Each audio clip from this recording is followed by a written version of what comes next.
Update muna nga tayo sa mundo ng basketball sa Gilas Pilipinas sa 33rd SEA Games. Gilas Pilipinas makasurvive kaya kung makaharap ang Indonesia o kaya naman makarimatch itong Vietnam.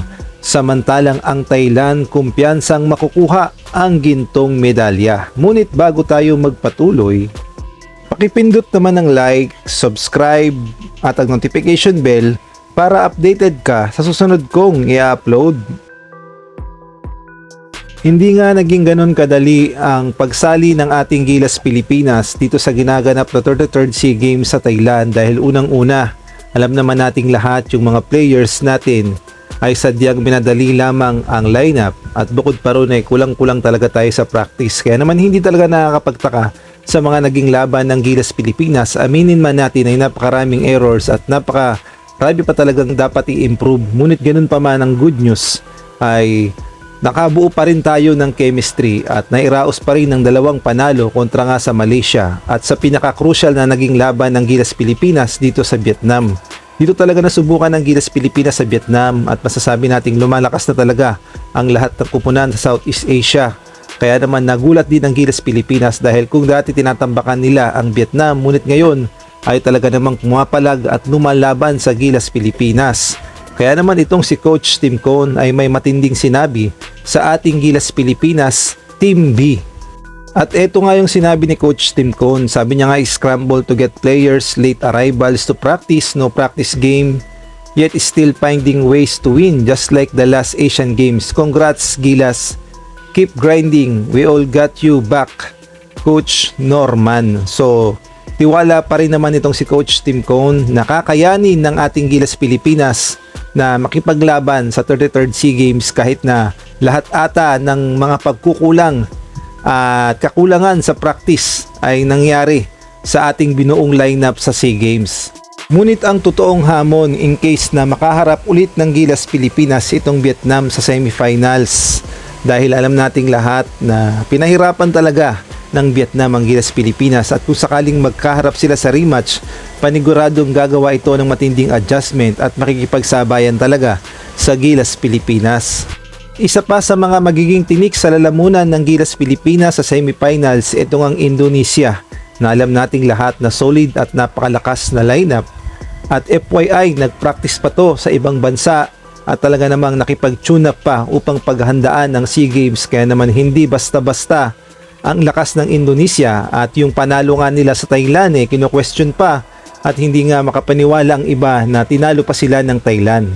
Samantalang pagdating naman sa ating mga Gilas Pilipinas, umaasa lang tayo sa mga veterano at mga key players na dati na ring naglaro sa FIBA Asia Cup, FIBA World Cup na alam nating lahat na mas eksperyensyado kumpara naman sa mga players ng mga bansa sa Southeast Asia. Ayan siguro ang ating Panama, kaya naman kahit na kulang sa practice ang Gilas Pilipinas ay nagkaroon pa rin ng matinding team chemistry at naitawid pa rin ang dalawang panalo.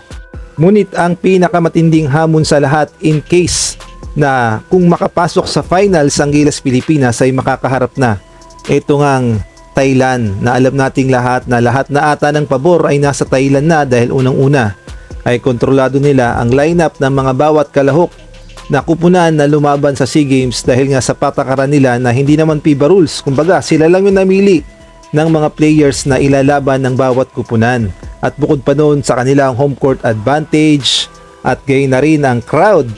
At syempre, matinding pagsasanay din ang ginawa ng Thailand dahil gusto nga nilang makuha ang gintong medalya. Dahil magiging kasaysayan sa kanila ito dahil for the record, wala pa talaga nakukuhang gintong medalya ang Thailand sa kasaysayan ng SEA Games. Kaya naman sa taong ito ay sinusungkit talaga ng Thailand na makuha sa kauna-unahang pagkakataon sa kanilang bansa ang gintong medalya sa larangan ng basketball. Kaya naman paniguradong lahat ay gagawin ng Thailand upang makuha ang gintong medalya. Kaya naman matinding hamon sa Gilas Pilipinas kapag nakaharap nila itong Thailand. At meron pa ngang matinding statement na binitawan ng sabi nga, definitely win the gold medal.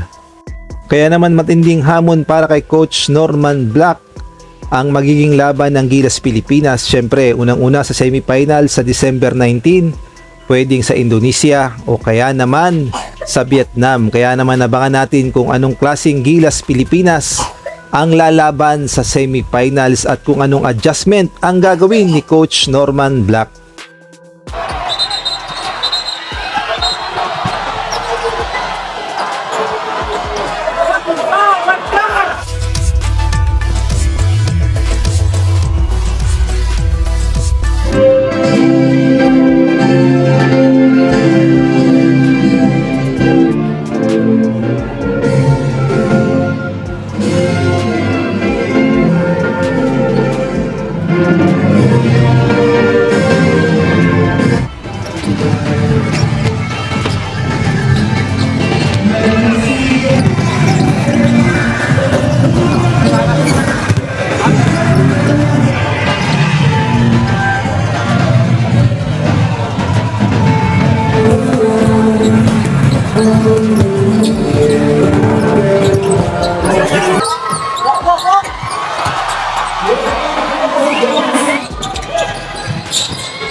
Thank you.